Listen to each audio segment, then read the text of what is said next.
I'm David Hart, Executive Vice President at the Florida Chamber of Commerce. Welcome to another edition of The Bottom Line.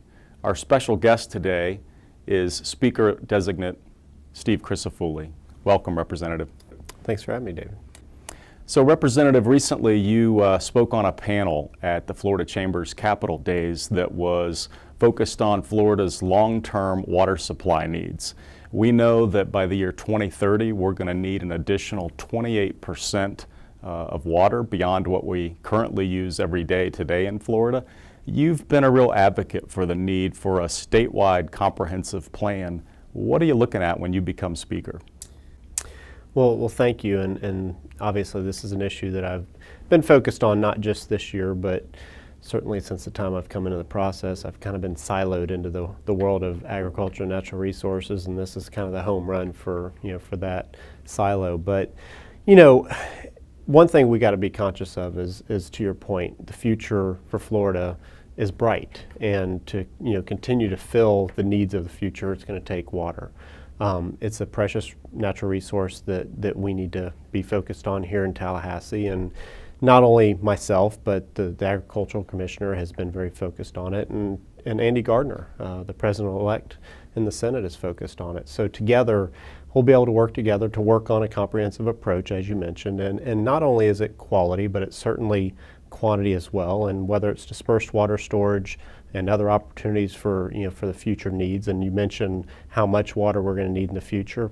We're needing to continue to look at that opportunity and look at who our partners might be. And when you kind of tie it all together and bring agriculture into the conversation, those are the folks that can be a big part of this conversation. We look forward to working with them to look to solve this problem. Well, we certainly appreciate your leadership on that. Obviously, Florida can only continue to grow our economy if we have our water needs met. I also want to talk a little bit about your business background. I think Florida Chamber members will be pretty excited to know that you come from a family that's really owned and operated a business in Florida for several generations. And I wonder if you could share a little bit about that experience you bring to the table and what that might mean for regulatory reform or improving our business climate. Sure, and quite honestly, that's why I'm here today.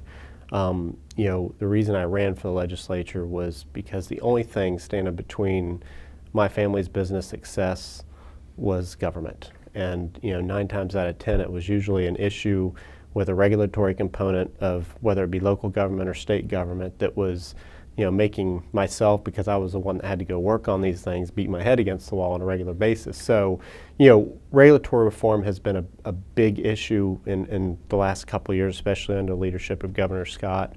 And, having more individuals in this process that have those daily challenges in their personal lives has been a very beneficial thing to the state of Florida in this legislature. The last area I want to ask you about is space. Florida has had a long history of leadership in space. At the Florida Chamber, we believe it's critical that we don't cede that ground, that we continue to be the international leader in space. But in recent years, we've seen some misguided policies out of Washington, some lack of direction. What do you see happening for the future of Florida in the area of space and in your district? Sure.